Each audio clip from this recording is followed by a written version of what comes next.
Hey everyone, last time we were talking about the volume-volume relationships. Today's video is going to be about the mass-mass relationships within moles and stoichiometry. We know moles is equals to the mass of a substance divided by the relative atomic mass, or it can be mass of that substance divided by the relative molecular mass, which is a unique value for every chemical substance. For example, oxygen has it 32 grams, carbon dioxide has it 44 grams, and urea, which is a rather more complicated molecule, has it 60 grams. These values represent the molar masses. What's molar mass? Molar mass is the mass of 1 mole of a substance. It is another term for the molecular mass, honestly. So when we talk about today's video, we're going to talk about molar ratios in terms of masses. And for that we have a smaller equation that's going to help us solve MCQs. It says m divided by mr times n is equals to m divided by mr times n. Now the small m is the mass of a substance given in the question. Mr represents the molar mass or the molecular mass of that substance, and capital N means the molar ratio, which we're going to get from the chemical equation. Let's try equation over here, which is between nitrogen and hydrogen, and it says find the mass of ammonia produced from 60 grams hydrogen. We need to find the mass of ammonia, and we have 60 grams hydrogen. We're going to use our simple ratios from the equation, and we're going to use our simple equation, which is m over mrn is equals to m over mrn. We have the mass of hydrogen but not the mass of ammonia. So on the right side, the mass of ammonia is blank. The molecular mass of ammonia is 17 units, and the molar ratio of ammonia is 2 units from the equation. The mass of hydrogen is 60.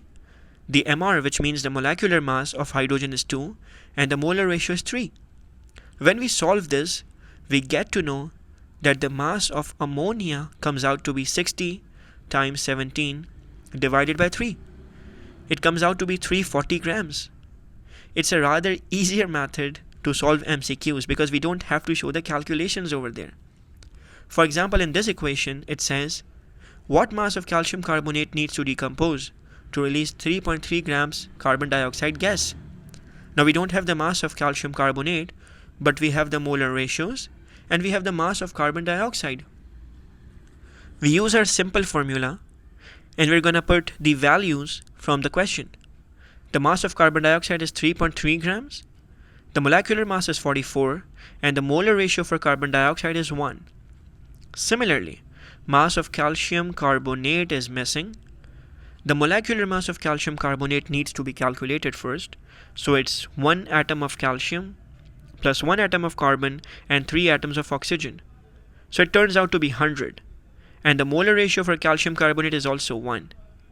We try to solve it and we get to know that the mass of calcium carbonate comes out to be 3.3 times 100 divided by 4.4, which is equal to 75 grams.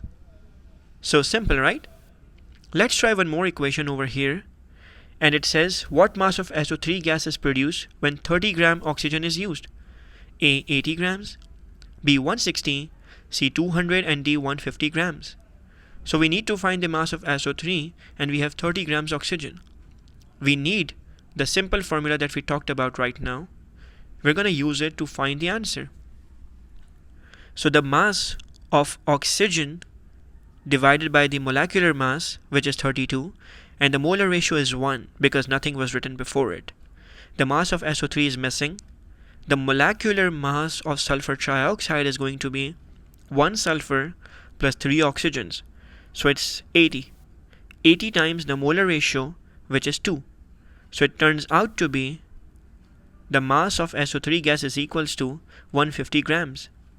So option D is going to be the right answer. See how simply we solved it without going into the details of the mole calculation and all the stoichiometry and stuff. Let's try this question. It says 180 gram mass of hydrogen gas upon decomposition, so we need to find the mass of ammonia, and we have 4 options. We use our simple ratio method. We have our formula with us, and we're going to put the values from the question. The mass of ammonia is missing. The molecular mass of ammonia is equals to 1 nitrogen and 3 hydrogens. So it's 17, right? So 17, and the molar ratio for ammonia is 2 units. The mass of hydrogen is given in the question, which is 180. The molecular mass of hydrogen is 2, and the ratio for hydrogen is 3. We solve it simply to get to know that the answer is turning out to be mass of ammonia is equals to, obviously we solve it, 180 divided by 3 times 17. It's 1020 grams. So B for ball is the right answer in this case. So in today's video, we talked about how this simple formula can be used to find the answers to MCQ questions that are related to the masses and the molecular masses. And in this certain formula, one side is going to be known, which is given in the question, and the other side is going to be the unknown. So unknown side comes on one side, which is required in the question. The masses, the molecular masses, and the molar ratios are going to be from the question, especially the molar ratios, which are from the equation. So I hope this certain formula is going to help us a lot in solving the MCQs. In coming videos, we're going to try more MCQs and we're going to see how we can solve such questions in the shortest amount of time. Stay tuned, guys. Thank you.